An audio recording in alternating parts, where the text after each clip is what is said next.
Okay, people, troops, turn off the mask. Turn off the mask. That's for another episode. What the hell? What is up? What's going on, my fellow fart knockers and dillweeds? It's your host, Ant Master 5, coming at you from 8 feet underground, somewhere at the base of the Catskill Mountains. And welcome to episode lucky number 13 of the Gen X Locker. I think we'll go with a little Bohemian Rhapsody, gentlemen. Good call. Well remembered. Wayne's World. This actually isn't Queen. This is actually Aerosmith Classics Live. But what are we going to talk about tonight, kids? Excuse me while I have a spot of tea. The art. Why am I leaning back? I'm going to make this very dramatic. The art of the mixtape. Yes. Yes. The mixtape. Let us pray. I have physical media here, and I actually have mixtapes, and I actually have somewhere to play them.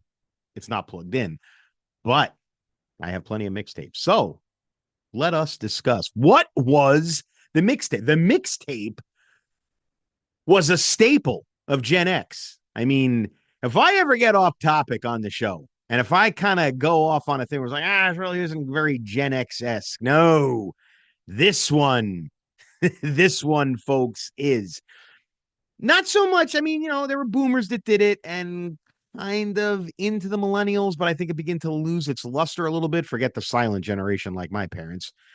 I think, my mom actually still had the wax cylinder records, but the mixtape, I think we've claimed this. I think we've absolutely claimed this as Gen Xers. We have claimed the mixtape. And how did we do it? Where did we get it from? Where did we get the idea? Well, it all starts with picture it, Sicily, 1912. No, picture it, New York City, 1978. Well, let's fast forward a little bit. Let's go into the 80s.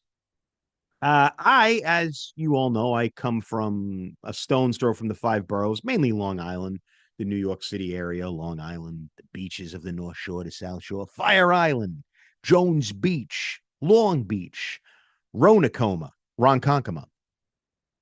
But if there's one thing to be said about any kid growing up out of New York City, Queens, Brooklyn, Staten Island, wherever the hell you were from, Long Island, Suffolk County, Nassau County, radio was the thing. You had it in your car, you had it in your Sony Walkman, you had it on your boombox in your what do they call that room where you're sleeping? Your bedroom. I'll be all right. And radio stations where I come from were ooh, the text message comes through the damn headphones. Why does that happen? Uh yeah, that's distracting. But really, who are these people? No spam on the locker. A sausage egg spam. Where was I? Oh, so radio stations. I just all of a sudden I heard this crackle, and it's you know what it's literally like. It's like having the what do you call the cell phone show up on your speakers right before it rings. You got that. That's literally what happened in my headphones. We got running mixes in the headphones. Peas and carrots? No, corn. So radio stations, we back in my day, we had Z100 WHTZ, we had WPLG 95.5. Then we had we had these guys. I actually have some physical media here. WBAB Babylon, yes, so 102.3. This was a great rock station, and this was their homegrown album. I don't know if this was a promotional thing or if you could actually purchase it on Long Island. This either belonged to it belonged to both of them. This was actually Bruce and Loretta, my cousins, and there you go. Not much on here. I mean, it was a compilation album, but with the exception of let's see, with the exception of Zebra, Twisted Sister, and the Good Rats, it's a bunch of crap. And believe it, I have two copies of this, and believe it or not, this one's sealed, and it's worth a total of $17.50. So I'm going to be very careful with this. It's a first pressing from Wyandanch.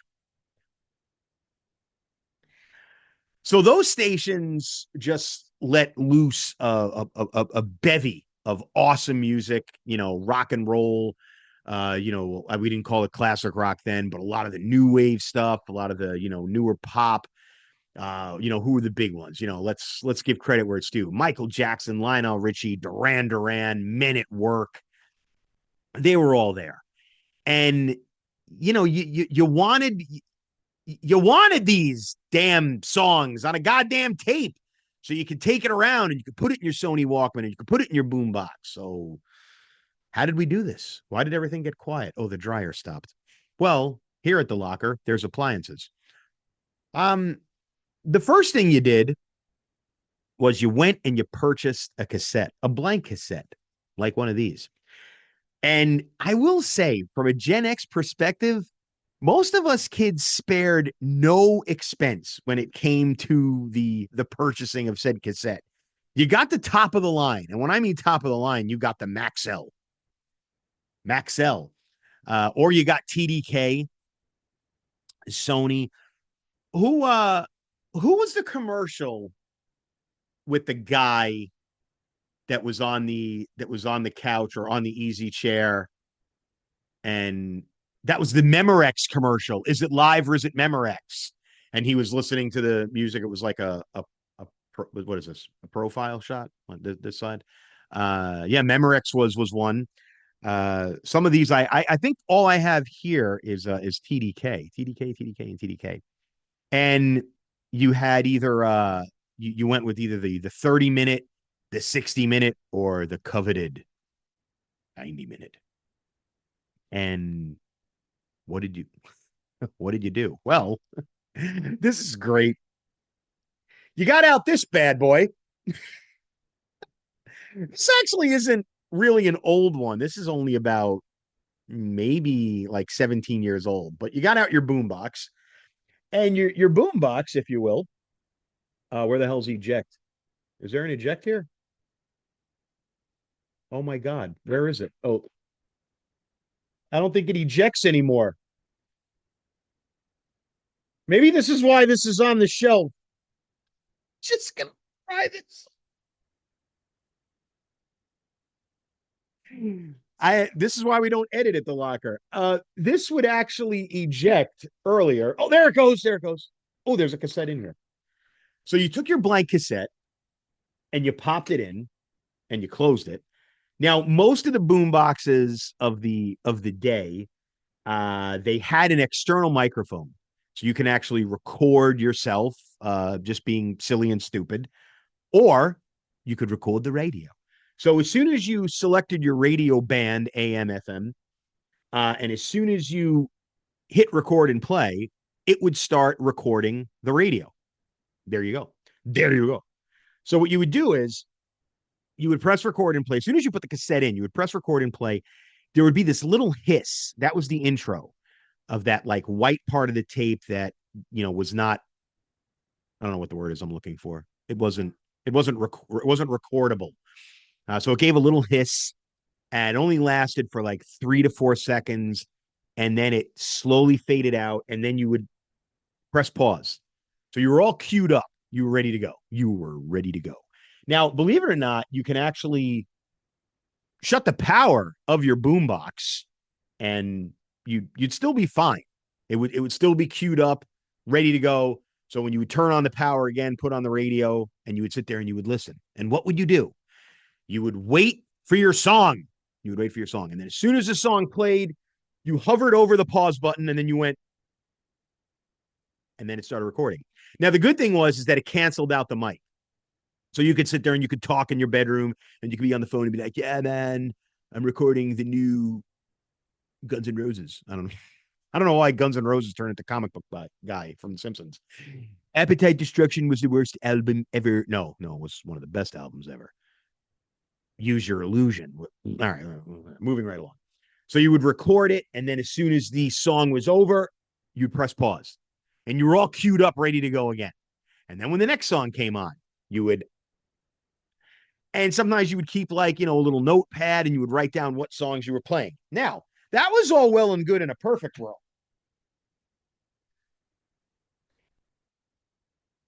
If the DJ would shut the fuck up. So Case in point, your host at Master Five worked in radio for many years, for probably a decade plus. I could round it up to a good 12-year period. Pretty much steady and then on and off into the turn of the century. But I did learn a lot. And even though I got into radio in the 90s, some of the stations I worked at were pretty antiquated in their applications, their mixing boards. Some of the mixing boards didn't even have the sliders. They actually had what they called pots or pot meters, which were just these giant dials. And then the microphone smells like a beer. Mr. Billy Joel. No, the microphones reeked of nicotine because most of these stations that were still operational were operational, in the 70s when you can just sit there and smoke away. And I guess nobody realized. Nobody realized then how much damage that was doing to the internal condensers of the microphone. And I remember me and Jeff, one of the other DJs, excuse me, I remember taking apart like a Shure microphone, one of the dynamic mics, and there was like brown sticky sludge in the microphone. It was like friggin' tar in it. And nevertheless, that's how it was. So when I worked in radio, the first radio station I worked at did not have a digital format at all. We were queuing up records, we were queuing up even cassettes, we were queuing up something called a cart or a cart deck, which in layman's terms was basically an 8-track. And even CDs, CDs were definitely a thing because it was the early 90s and they were already launched. How much was that CD player in the wedding singer? What did Glenn pay for it? Yeah, well, what do you? It was like six. It was like $600. Hey, Jesus Christ! So we had CDs as well, all queued up and all queued up and ready to go. But we had a thing that our music director do where we would have. I'm basically explaining myself on why this happened. So we had a series of index cards that would coincide with the vast library of vinyl and or CDs or cart decks that were behind us. So we had index cards that basically indicated what song was on said record or said cassette or said cart or whatever. And then it gave you, the specifics. It gave you where am I? It would give you the year. All right, so let's do it. Tainted Love by Soft Cell, July of 1981, the summer of 1981. And then it gave you an intro time. It gave you, so this in particular song, if you know Tainted Love by Soft Cell, I've got to get away. It had a 10-second intro. So that means as soon as you fired off the song, as soon as you pressed play, as soon as you hit the launch off of the cue on the mixing board, and the song started, it started on the needle, it started in the CD player, it started on the cart deck, you knew you had 10 seconds on this song in particular to do that talk up. That's what we called it, a talk up, if you will. So the song would be playing and you would say, the call letters of your radio station, maybe who you were, and then you would, say something hokey, like, taking you back to the summer of 1981, Tainted Love, Soft Cell. You would never say by Soft Cell. You would always just say the song and the artist. I remember that was like an unwritten radio rule. You didn't say Symphony of Destruction by Megadeth. It was Megadeth Symphony of Destruction or Symphony of Destruction. There was no by. There was no this. It was just song, artist. Boom, boom, boom. Cold, to the point, stern. I don't know why I'm in this pensive Mortal Kombat stance. Finish him. Anyway. But I'm making an excuse for myself. That was my job. But unfortunately, you, as the listener, as the Gen X listener, you didn't want to hear it. You just didn't want to hear this guy going, all right, we're back with the Drive at 5. And coming up tomorrow morning on the Wake Up Show, who's going to be the big wiener? We got a whole gaggle of prizes with you on the best mix of music, 97.3. But there was that idiot DJ doing his thing. I remember, oh my God, I remember guys on WHTZ on Z100. Oh God, who were some of them? You had, oh my God, I'm drawing a blank. Shadow and the Murph. And then you had Wolfman Jack and Dan Ingram. My mom was famous for Dan Ingram. and then Casey Kasem, and now back with the countdown. Casey Kasem was famous for this. I mean, during the countdown, all right, we know, and so and so has lupus, and this is going out there. Oh God, shut up, Casey! I just want to hear the fucking song. So your mixtapes turned into a conglomeration of all these great songs, but with the DJ talking up everything, and that's how terrestrial radio was. We call it terrestrial radio because when satellite radio went into space, then it was extraterrestrial. Where are we? So I made fun of the DJ. So let's talk about it. You had your mixtape, you made your mixtape. And the whole concept of this was you had a tape that you put into your Sony Walkman. If you had a cassette deck in your car, it went into your car and it came to a friend's house. It got put on their hi-fi system, the hi-fi system. And it became a thing. It became a thing at parties. It became a thing at Tupperware parties. Oh God, that huh? Became a thing for everything. It became a thing for everything. Breakup dates. I was getting into that. I was getting into all the parameters of what the mixtape did. The first exchange, I will, of mixtapes was me and one of my best friends growing up on Long Island, David Greenberg. And David Greenberg and we took it to the next level. We did music, but we also started to do just silly nonsense. And we were talking up songs in our own way. And we were making up characters. And we did this whole thing. We were swapping tapes left and right constantly. At one point, we made our own little club with like other kids in like 4th and 5th grade, but everybody just couldn't commit to it. And only David and I did it. We had characters. I remember one thing in particular. If you took your boombox and you pressed record and play and the tape was recording and you didn't have the radio on and it was the external mic was engaged. So you can sit here and go, and now taking a look at your Metro weather for, you could record your voice. I think there's a parody on this on Family Guy where Brian finds a tape and it's Stewie, like pretending he's a radio DJ. And he's like, I make cassettes. What of it? So David and I did this. And there was this, we did special effects. We found out that if you very gently press the pause button down, the rollers would spin faster, pausing the tape to record you like Alvin and the Chipmunks. Now, for some reason, it worked on David's cassette deck, and he would do this character that he called Fast Sam and be like, Sam. It's the craziest thing. For some reason, when I tried it on my Hitachi boombox, it slowed the tape down and I got the so I called my character Slow Fred. So we had Slow Fred and Fast Sam.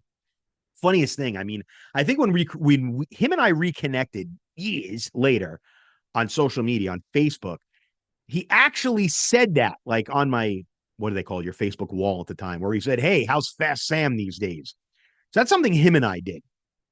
Fast forward to the 90s. My buddy Ed, what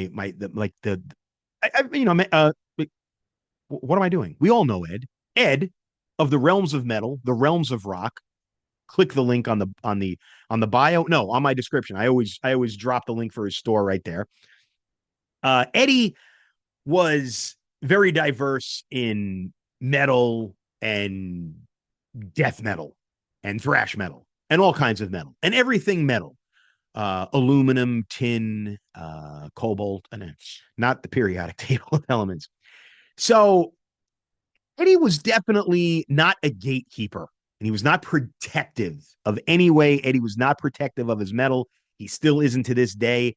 Case in point, there's plenty of stuff that you could see on the Realms of Rock store that I can clearly say that Eddie's not a fan of, but he's selling. He's selling the records. He's selling the merch.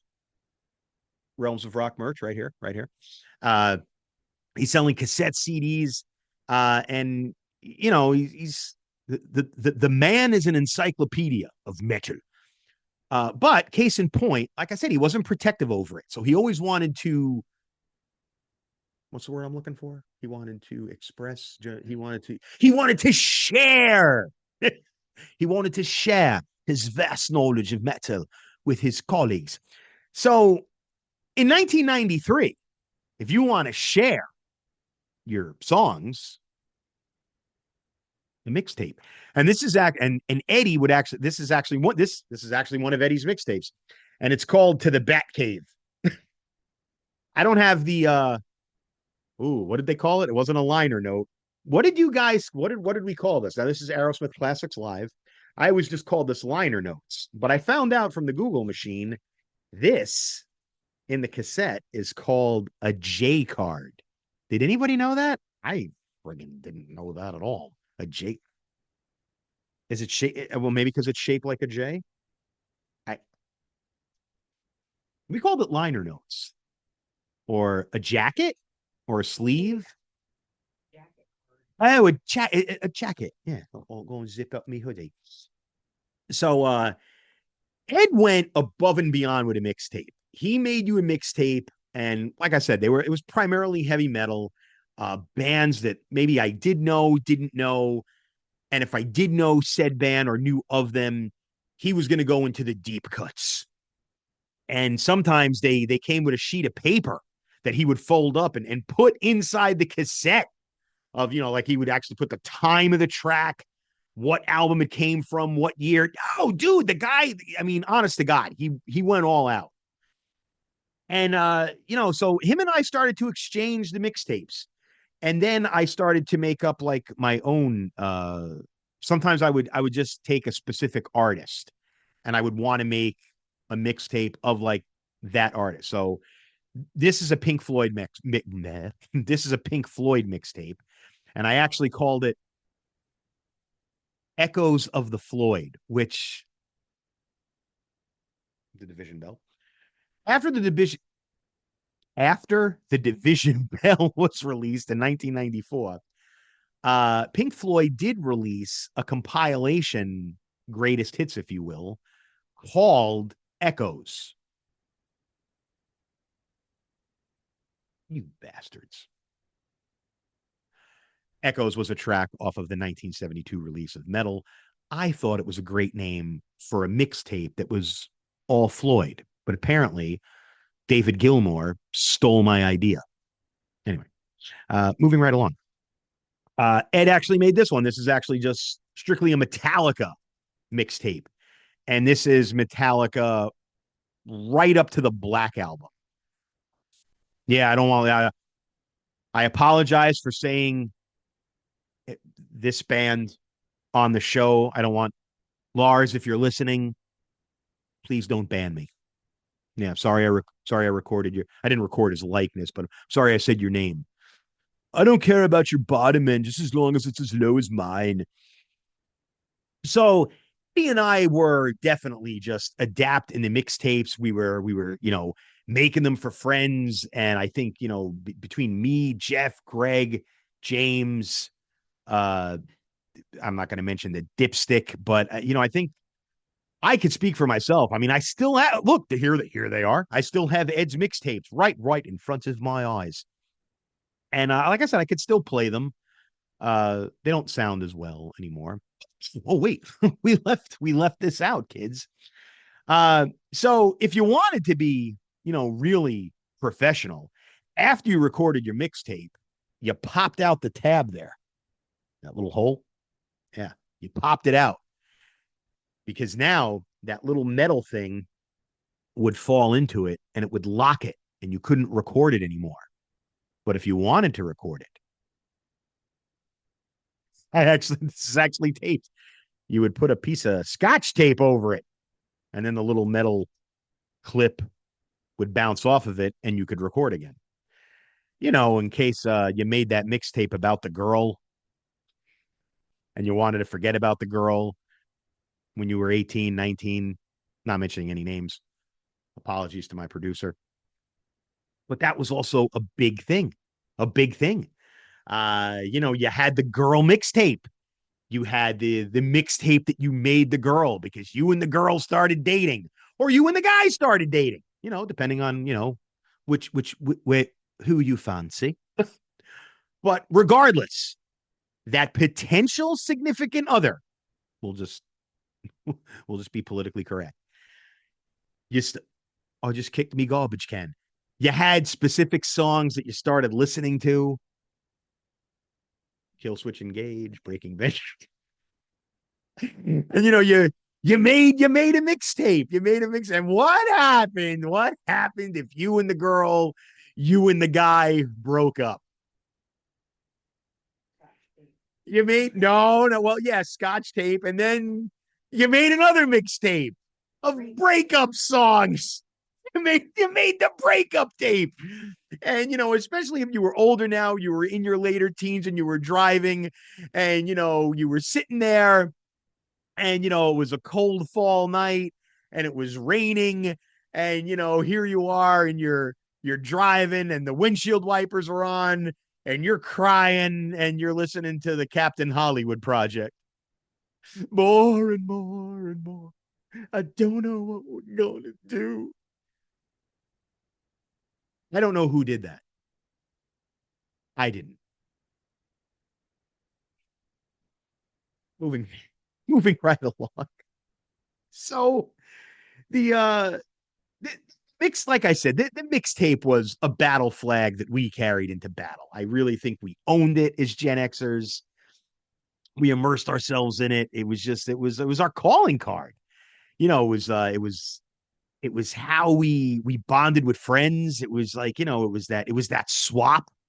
If and especially like when CDs became a thing, and if you didn't have a CD player, and you had a good quality, you had the good quality Memorex or the good quality Maxell, the good quality TDK. For instance, Eddie spared no expense. This one was CD Power High Bias. Is that what it's? Yeah, yeah. Ed went all out. This was probably a $10 pack.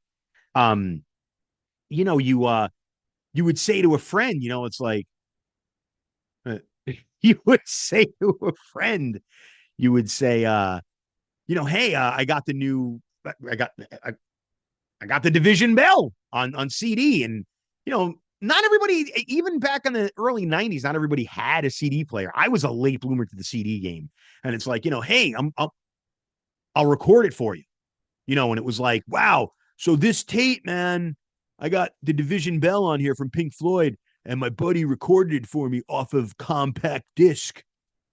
There you go.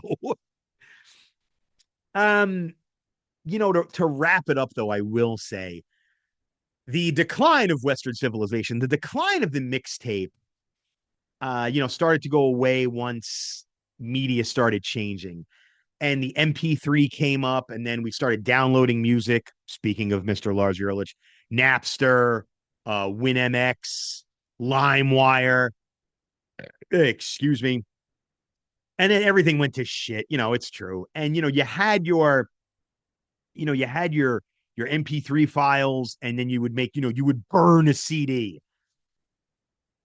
It just wasn't the same. Yeah, it was just like, it was like making a frosty at home. It just I don't know. It definitely lost its luster. The burnt CD wasn't the same. It just, I don't know why it wasn't the same. And I remember like seeing a movie not too long ago. No, a long time. It's probably within the last 10 years. What's his name? The Sarah, not John Cena. Yeah, that Nick and Nora's Infinite Playlist. And it was about their playlists, their mixed CDs. And it was like, I don't know. It just, this makes men men. I'll have to pick one up. But I don't know. There was just something about holding the cassette. Probably because you didn't have to be as careful with a cassette. You were knocking them around and everything else. And, a CD, oh, don't get dust on it. Don't get blemishes on it. We have to wipe away from the circle. Let me dismiss my that. Okay, so that's just going to keep going. Like I said, no editing at the Gen X locker. So there it is, kids. I hope you enjoyed it. I wanted to talk about this for a while. Again, as always, If you have questions, if you have comments, drop a comment, drop a like. Please give me a subscribe. Maybe one day I'll break 180. I'm not even near 200 subscribers yet, but I don't care. Again, like I always said, it's for my mental health. Uh, New episode coming up very soon because where are we on the date? Oh, it's the 20th. So we are 11 days away from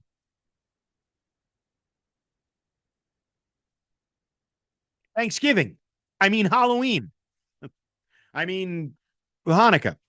So we're gonna do that. We're gonna do the we're gonna I almost said we're gonna do the Thanksgiving episode. No, we're gonna do the Halloween episode. I'm looking forward to that.